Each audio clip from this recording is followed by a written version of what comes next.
तो साहब हम बुद्धि के प्रकार के विषय में देख रहे थे। बुद्धि 3 प्रकार की होती है ना। लाइन एक होती है क्या, मूर्त बुद्धि,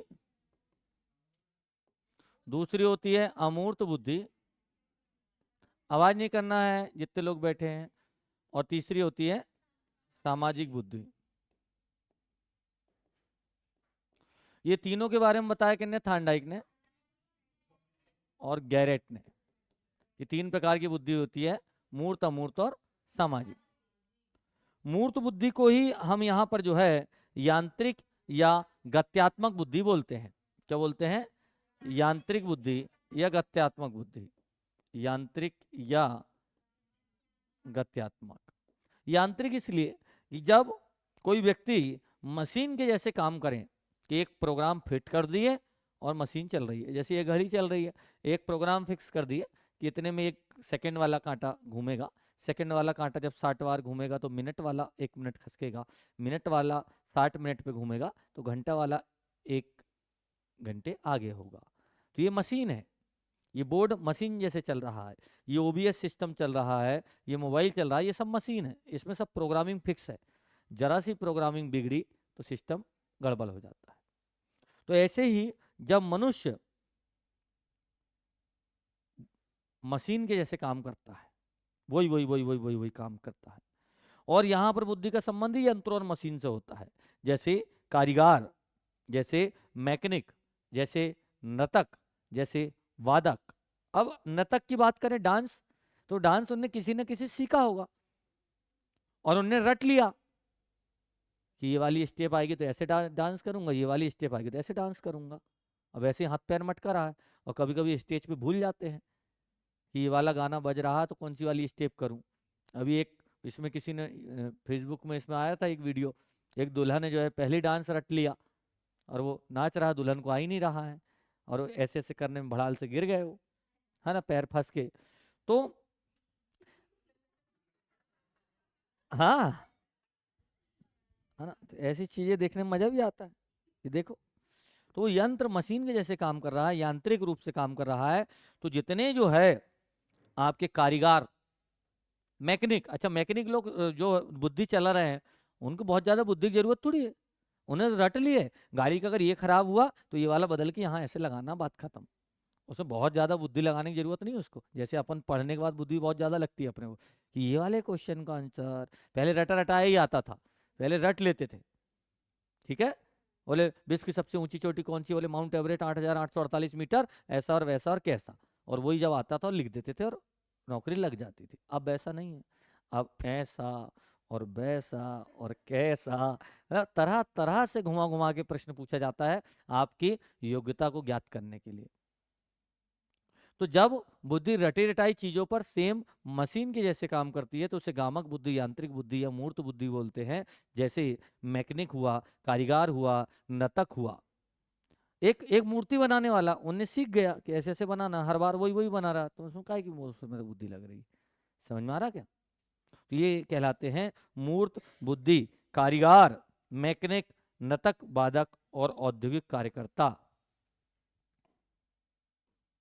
क्या, कारीगर, मैकेनिक, नर्तक डांस करने वाला, वादक वो तबला बजाने वाले। अब ये तबला बनाना एक बार सीख गए तो हर बार वही थाल चल रही है, डमके डनक डंके डनक डंके डनक, तबला जो भी है वो। तो ये जो है नर्तक, वादक, कारीगर, ये जो है, या औद्योगिक कार्यकर्ता या वर्कर जहाँ पर काम कर रहे हैं, सेम वही वही काम कर रहे हैं, तो उसमें कौन सी बुद्धि होगी, मूर्त बुद्धि होगी। दूसरी होती है अमूर्त बुद्धि। ऐसी चीजें, इसका संबंध जो है ज्ञानोपार्जन से होता है, पुस्तकीय ज्ञान से होता है इसका संबंध। अमूर्त जो चीज नहीं है उसके बारे में भी यहाँ पढ़ पढ़ के हम सोच रहे हैं, कैसे इनने किया, ऐसा किया होगा, कैसे ये किया होगा, कैसे किन्ने क्या दिया, किन्ने क्या इन्वेंशन किया, ये सब हम लोग जो है दिमाग लगा लगा के पढ़ पढ़ के चीजें पढ़ रहे हैं। तो इसमें कौन सी बुद्धि लगेगी, अमूर्त बुद्धि लगेगी। सूक्ष्म और अमूर्त प्रश्नों को चिंतन मनन करके, लॉजिक लगा के, तर्क लगा के, और तर्क से फिर सोचकर कोई काम जब हम कर रहे हैं तो वहाँ कौन सी बुद्धि होगी? अमूर्त बुद्धि होगी। विचारों के आधार पर, भावनाओं के आधार पर, ज्ञान के आधार पर और चिंतन करके जब हम किसी चीज को सोचते हैं तो वहाँ अमूर्त बुद्धि होती है। जैसे डॉक्टर में, लेखक में, शिक्षक में, है ना, और कवि में, साहित्यकार में, चित्रकार में और दार्शनिक में। कवि वही वही कविता हर दिन नहीं पढ़ेगा, वो काय का कवि रहा, नए नए कविता बनाता है, सोचता है, दिमाग लगाता है। साहित्यकार जब साहित्य की रचना करता है तो किसी कॉपी थोड़ी कर देगा, नए साहित्य के विषय में सोचेगा फिर लिखेगा, साहित्यकार। दार्शनिक विभिन्न दर्शन क्षेत्र में चीजों को लिखेगा, दार्शनिक नई नई चीजों के विषय में लिखेगा, दार्शनिक। शिक्षक वही वही रटा रटा रटा रटा रटा रटा पढ़ाए तो काय का शिक्षक। शिक्षक को नया इन्वेंशन करना पड़ता है। नए बच्चे जो अगली क्लास में एडमिट हुए हैं, पिछली क्लास में जो, अब नए क्लास बच्चे आगे चले गए तो नए बच्चे एडमिट हो जाते हैं।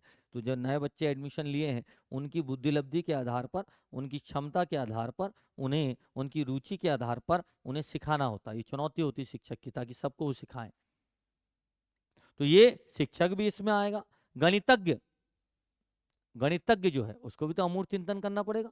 वो तो आंकड़े बस दिख रहा है, 2 दूनी 4, लेकिन अमूर्त रूप से जो चीज यहाँ नहीं है उसके बारे में भी सोच के वो कर रहा है, तो गणितज्ञ है। डॉक्टर, डॉक्टर रटा रटाया ऑपरेशन थोड़ी करेगा, बोले उसका जो है मैंने किडनी का ऐसा ऑपरेशन किया था, इसकी बेसिक घिस दूं, बात खत्म हो जाएगा क्या?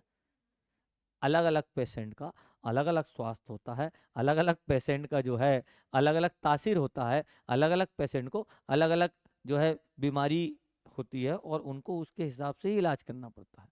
सबको पैरासीटामॉल से काम नहीं चलेगा। समझ में आ रहा क्या? तो डॉक्टर में भी कौन सी बुद्धि होगी? अमूर्त बुद्धि होगी। लेखक, ठीक है, तो क्या क्या जाएगा गुरु? शिक्षक, डॉक्टर, लेखक, कवि, गणितज्ञ, वैज्ञानिक, साहित्यकार, चित्रकार, ठीक है, ये सब काम में आएंगे। अमूर्त बुद्धि। चित्रकार जो है, जैसे कोई चोर चोरी करके भाग गया और उसको आपने देख लिए, तो एक चित्रकार से बोला जाता है कि ये जैसे जैसे बता रही वैसे वैसे चित्र बना लो। तो सोच सोच के बना रहा ना, वो बुद्धि तो लगा रहा है।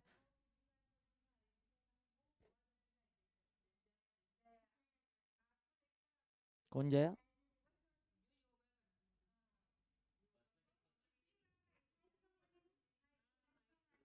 जय सनोडिया? जय सनोडिया क्या? अच्छा, चित्रकार। तो ये अमूर्त चिंतन का ये ईश्वर द्वारा प्रदत्त गुण होते हैं, उनमें चित्रकारी के गुण दिए हैं। नहीं, उसको चित्रकारिता ही करना चाहिए, 2-3 घंटे डेली करना चाहिए। चलो आज उससे बात करते हैं। तो क्या, ये हो गई अमूर्त बुद्धि। और तीसरी होती सामाजिक बुद्धि। जब ऐसी बुद्धि, इसका संबंध सामाजिक कार्य से होता है। तो जो लोग सामाजिक कार्य में इंटरेस्ट रखते हैं, जो समाज से रूबरू होना, समाज से अंतर संबंध रखना, सामाजिक सेवा करना, जिनमें गुण होता है वो सामाजिक बुद्धि होते हैं। जैसे अच्छे नेता, इनमें सामाजिक बुद्धि होती है। इनको पढ़ाई लिखाई दुनियादारी से क्या मतलब, डायरेक्ट कनेक्शन रखते हैं समाज से, पेल के अच्छा भाषण देते हैं, उनका अच्छा करते हैं और नेता बन जाते हैं। एसी कार में घूमते हैं, बंगलों में रहते हैं। अच्छा नेता। अच्छा व्यवसायी, व्यवसायी पढ़ा लिखा हो कोई बहुत ज्यादा जरूरी नहीं है, उसमें व्यवसाय के गुण होना चाहिए, सामाजिक बुद्धि होना चाहिए, लोगों से कैसे इंटरेक्ट होना है। आइए भैया, बैठिए भैया, चाय लेंगे, कॉफी लेंगे भैया, तुमको कॉफी पिलाए 20 की और इधर दे दिए 200 का लोचा। क्यों? व्यवसायी है यार, कमाना उनका काम है, व्यवसाय करना उनका काम है। तो ये जो है, इनमें जो है व्यवसायी में, समाज सेवक में और सामाजिक कार्यकर्ता में, इनमें कौन सी बुद्धि होती है? सामाजिक बुद्धि। काय काय में? व्यवसायी में, अच्छे नेता,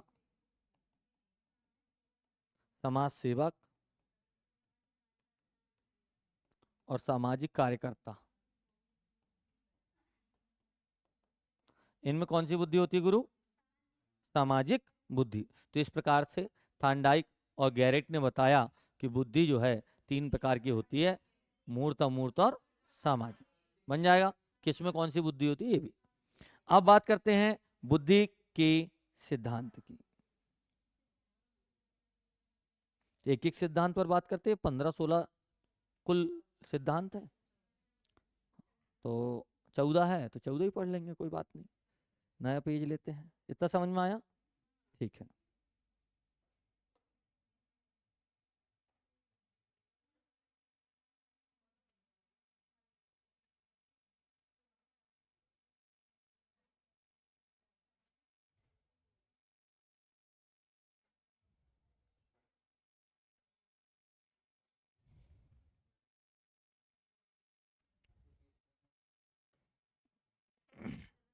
अब बात करते हैं हम बुद्धि के सिद्धांत है कि बुद्धि कैसे सोचती है, बुद्धि के तत्व है।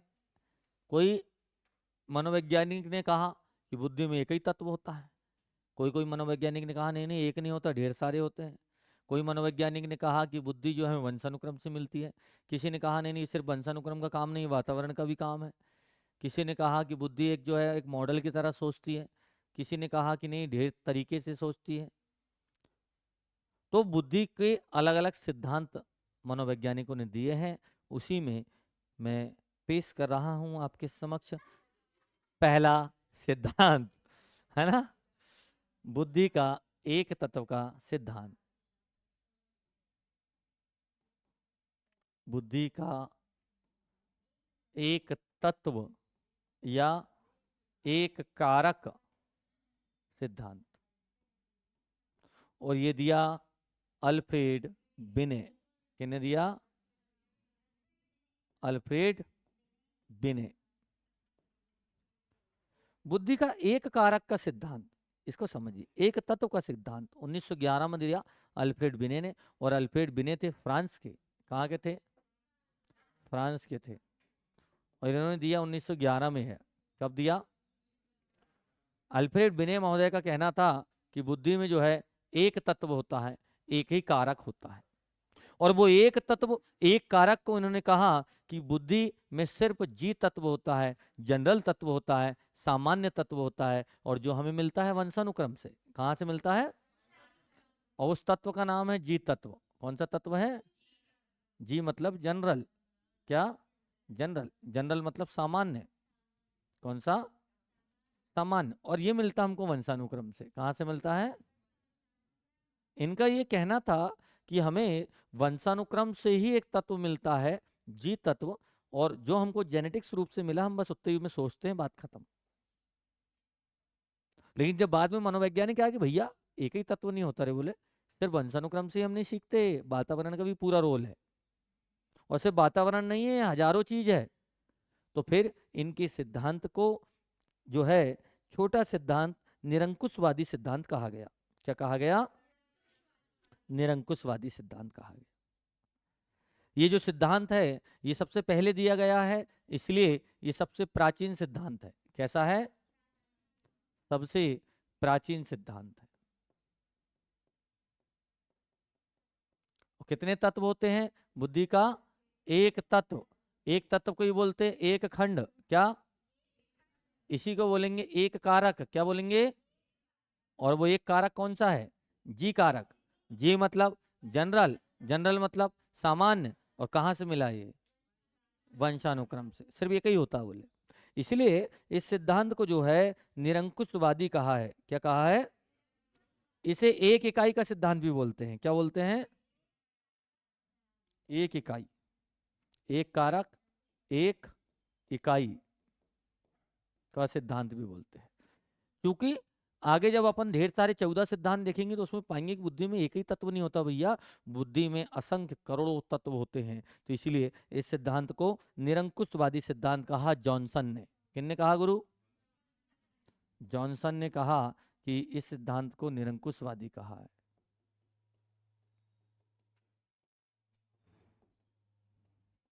इस सिद्धांत को निरंकुशवादी सिद्धांत कहा है। किसने? जॉनसन। निरंकुशवादी सिद्धांत किसे बोलते हैं? ऐसा क्वेश्चन आ गया, एक कारक, द्विकारक, बहुकारक, तो एक कारक। इस सिद्धांत में बुद्धि एक अविभाज्य इकाई है। यानी इसका विभाजन नहीं किया, एक यानी एक। तो बुद्धि क्या है? बुद्धि अविभाज्य इकाई है। जेसीबी आ गई बाहर, जेसीबी की आवाज है ना? चले खुदाई देखने क्या, पहले खड़े हो जाते थे आसपास, देख ही रहे ऐसे भर रही ऐसे उड़ेल रही, खड़े आपसे आप बेड़ा टाइप, क्या देख रहे हो? अभी भीड़ लग जाती गांव में अरे खोदने वाले खोदने दो यार। अब कम लगती है, काम चल रहा, ढेर हो गई ना अब। हाँ, पहले एक एक नया अजूबा था वो, कि एक मशीन मनुष्य के जैसे ऐसे हाथ ले जा रही है, खोद के फिर इधर डाल दे रही है। अजूबा था। अब तो ढेर अजूबे आ गए हैं, मोबाइल आया जब से ढेर लग गए, अजूबा ही अजूबा हो गए अब, हर घर में अजूबा पैदा हो रहा है अब तो साहब ये जो है ये अविभाज्य इकाई है। और ये जो सिद्धांत दिया बुद्धि का एक कारक, ये विनय के साथ साथ टर्मन भी था और स्टन भी था। तो आप इसे कह सकते हैं विनय, टर्मन और स्टन। किसने दिया? तो विनय, टर्मन और विनय, टर्मन और स्टन ने दिया 1911 बुद्धि का एक कारक या एक तत्व का सिद्धांत। किसने दिया? विनय, टर्मन और स्टन। समझ में आया क्या? अच्छा, इस सिद्धांत के अनुसार अगर किसी व्यक्ति की बुद्धि तीव्र है तो वह सभी कार्य कर सकता है। इस सिद्धांत को दोषपूर्ण माना गया। क्यों? क्योंकि सिर्फ एक ही कारक बता रहा था। हालांकि ये जॉनसन ने इसे निरंकुशवादी इसलिए कहा है कि बुद्धि सिर्फ एक ही तरह से कार्य नहीं करती, बुद्धि तो सर्वशक्तिशाली है। अरे हाँ, क्या ये मोबाइल बना दिया, ये कैमरा बना दिया, ये कंप्यूटर बना दिया, ये बोर्ड बना दिया, ये सब किसने बनाया? बुद्धि में कोई एक ही तत्व थोड़ी है, वंशानुक्रम से बस मिलता तो सीखते कैसे? बोले ठीक है, जो हमको मिला है खानदान से वंशानुक्रम से उतना ही ठीक है, तो कैसे सीखेंगे नई चीज? तो बुद्धि सर्वशक्तिशाली है, ये कहा किसने? जॉनसन। जॉनसन ने बुद्धि के सिद्धांत को निरंकुशवादी कहा और बुद्धि को कहा सर्वशक्तिशाली। शक्तिमान नहीं रे, शक्तिमान मुकेश खन्ना, बुद्धि सर्वशक्तिशाली है। ठीक है, तो ये बुद्धि का एक कारक सिद्धांत था। अब बात करते हैं बुद्धि का दो कारक सिद्धांत, द्विकारक सिद्धांत, द्वितत्व सिद्धांत। तो दूसरा सिद्धांत देखिए गुरु, बुद्धि का द्विकारक या द्वितत्व या द्विखंड। ठीक है, बुद्धि का द्विकारक, द्वितत्व या द्विखंड का सिद्धांत। और ये दिया स्पीयरमैन। किसने दिया भैया? स्पीयरमैन। स्पीयरमैन इन्होंने कहा भैया बुद्धि में एक तत्व नहीं होते, बोले दो होते। बोले कौन से दो? बोले एक जो जेनेटिक्स मिलता है वंशानुक्रम से वो, और एक जो हम वातावरण से अर्जित करते हैं वो। एक होता है जन्मजात, एक होता है अर्जित, एक होता है जी, एक होता है एस। एक होता है जी यानी जनरल, एस यानी स्पेशल। जनरल यानी सामान्य, स्पेशल यानी विशिष्ट। तो दो तत्व होते हैं बोले। इन्होंने बताया बुद्धि का द्विकारक, द्वितत्व, द्विखंड सिद्धांत। एक है जी तत्व, तो एक है एस तत्व। जी मतलब क्या? जनरल। जनरल मतलब क्या? सामान्य। सामान्य मिलता है काहे से? वंशानुक्रम। कैसे मिलता है? और ये होता है क्या? जन्मजात। क्या होता है? जन्मजात। एस मतलब क्या? स्पेशल। एस मतलब स्पेशल। ये होता है विशिष्ट। क्या होता है? विशिष्ट। और ये मिलता है वातावरण से। कहाँ से आता है? और वातावरण से जो चीजें हमें मिलती है उसे हम करते हैं अर्जित। तो इनका कहना था कि बुद्धि में दो तत्व होते हैं, एक जो वंशानुक्रम से मिलता है वो, और एक हम जो ज्ञान का अर्जन करते हैं वातावरण से वो। एक जो जी मिलता है वो जनरल यानी सामान्य, एक जो एस होता है विशिष्ट यानी अर्जित। तो जन्मजात और अर्जित दोनों तत्व होते हैं बुद्धि में, ऐसा कौन कह रहा है? स्पीयरमैन। स्पीयरमैन का कहना था, इन्होंने जो है अपने सिद्धांत का प्रतिपादन जो है 1904 में किया। कब किया? और ये ब्रिटेन के थे। कहाँ के थे? और अल्फ्रेड बिने कहाँ का था? ये कहाँ के थे? ब्रिटेन। ये 1904 में इन्होंने दिया। कब? 1904। 1904 में इन्होंने अपने सिद्धांत का प्रतिपादन किया, बाद में और अपडेट किया होगा। तो इन्होंने दो प्रकार के बताए। इन्होंने कहा कि बुद्धि का संबंध चिंतन से होता है और बुद्धि दो दो कारक पर निर्भर करती है। जहां जी राजा है तो एस प्रजा है। जी कौन है? जहां जी राजा है तो एस कौन है? प्रजा है। मतलब राजा की तरह आपको वंशानुक्रम से जो बुद्धि मिली है, उस राजा का ये अधिकार है कि वह प्रजा को कैसे चला रहा है। यानी जो वंशानुक्रम से अपने को जो योग्यता मिली है, उस योग्यता के आधार पर आप दुनिया के राजा बन सकते हो। अरे बन सकते हो कि नहीं बन सकते? दुनिया जीत सकते हो, जो आपको बुद्धि मिली उसके आधार पर। तो जहां जी राजा की तरह काम करता है तो एस क्या है? प्रजा है। जी का संबंध राजा से है तो एस का संबंध प्रजा से है। इसलिए इस सिद्धांत को राजतंत्रीय सिद्धांत कहा है। क्या कहा गया इस सिद्धांत को? राजतंत्रीय सिद्धांत कहा गया है। क्या कहा गया है? राजतंत्रीय सिद्धांत कहा गया है। किसको? द्विकारक या द्वितत्व के सिद्धांत। जो दिया किन्ने? कहाँ के थे बेटे? यहां जो जन्मजात है उसकी संख्या है 1। जो जन्मजात है उसकी संख्या कितनी है? 1। चलिए, सामान्य योग्यता मतलब क्या है? जी क्या है? एस। जी। और विशिष्ट योग्यता एस। अच्छा, अब जहां ये जन्मजात होती है जी कारक, इसकी संख्या 1 होती है और अधिगम और प्रशिक्षण के द्वारा जी कारक को कभी बदला नहीं जा सकता। अब जी और एस कारक को थोड़ा थोड़ा समझ लीजिए। जी कारक और एस कारक, देखिए जी कारक की संख्या होती 1। जी कारक कितने होते हैं? 1। सामान्य है, जो मिले कहां से? वंशानुक्रम से। जिसको वंशानुक्रम से जितनी बुद्धि मिल गई मिल गई। जो इंटेलिजेंट पैदा हो गया हो गया, जो मंदबुद्धि पैदा हो गया हो गया। इस जी कारक को प्रशिक्षण से या बार बार पढ़ाकर चेंज नहीं कर सकते। मंदबुद्धि को आप इंटेलिजेंट नहीं बना सकते बौद्धिक रूप से, उसमें क्षमता उतनी ही रहेगी। तो जहां जी कारक को प्रशिक्षण और अधिगम से चेंज नहीं कर सकते, जी कारक को प्रशिक्षण व अधिगम से चेंज नहीं कर सकते। जी कारक एक ही होता है, लेकिन जीवन में सफलता और असफलता के लिए, जीवन में हम जो भी कर रहे हैं उसमें जिम्मेदार है कि नहीं है जी कारक? अरे जो वंशानुक्रम से हमको मिली है योग्यता, वो उसके लिए जिम्मेदार है कि नहीं? सफलता के लिए है। तो जीवन की सफलता के लिए जिम्मेदार है। जीवन में सफलता या असफलता के लिए जिम्मेदार है कौन? जी कारक। एस, एस मतलब क्या होगा? स्पेशल। स्पेशल मतलब क्या? विशिष्ट।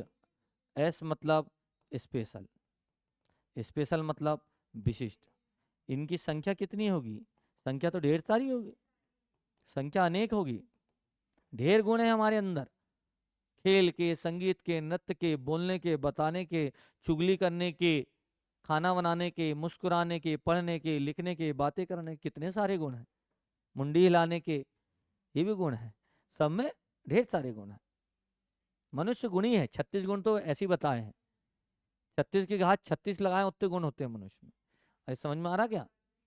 तो एस कारक जो है ये अर्जित होते हैं और अधिगम और प्रशिक्षण से इसको चेंज कर सकते हैं कि नहीं? कर सकते हैं। अधिगम और प्रशिक्षण से इसको चेंज कर सकते हैं। एस कारक जो है ये अर्जित होते हैं। एस क्या होते हैं? अर्जित होते। कहां से? वातावरण से। वातावरण से। और इसे अधिगम के द्वारा व प्रशिक्षण के द्वारा परिवर्तन किया जा सकता है, चेंज किया जा सकता है। भाई जो भी हमने अर्जित किया था उसको चेंज कर सकते हैं। अरे जैसे मैंने अभी आपको सिखाया कि भैया 1904 या कोई सन सिखाया और कल नहीं नहीं बोले इसमें करेक्शन कर लो, कर सकते हैं, अर्जित है। लेकिन जो बौद्धिक क्षमता जन्मजात मिली उसको चेंज नहीं कर सकते। अरे समझ में आया कि नहीं आया? ठीक है, तो ये कौन सा सिद्धांत है साहब? द्वैत तत्व का सिद्धांत है। इसी को बोलते क्या? राजतंत्रीय सिद्धांत। किसने दिया है? स्पीयरमैन ने दिया है। कब दिया? 1904। कहाँ के थे स्पीयरमैन? तुमको भी बोलना है भारती मैडम, ऐसा नहीं कि ये पहले सारा इसलिए बोलेंगे मैं बाद में बोलूंगी। समझ में आ रहा है? तो जितने हैं सबको बोलना है। क्या बोलना है? हाँ स्पीयरमैन, भारत माता की जय बोले। तो स्पीयरमैन ने ये सिद्धांत दिया, ये बन जाएगा द्विकारक, है ना। अब अपन जो है नेक्स्ट सब्जेक्ट पढ़ेंगे, पर्यावरण। ठीक है, तो एक छोटा सा ब्रेक लेंगे 2 मिनट का और पढ़ेंगे। तो आया क्या समझ में? वॉइस ठीक नहीं आ रही? अभी आ जाएगी ठीक। तो उधर ऑनलाइन वाले को समझ में आया? तो ये 2 कारक है। अब इसके बाद जो बाकी के पूरे जो 12 सिद्धांत बचे हैं उसको कल एक ही क्लास में अपन पढ़ के समाप्त कर लेंगे। ठीक है, तो आप सबकी बुद्धि और विवेक सही चलता रहे। नमस्कार।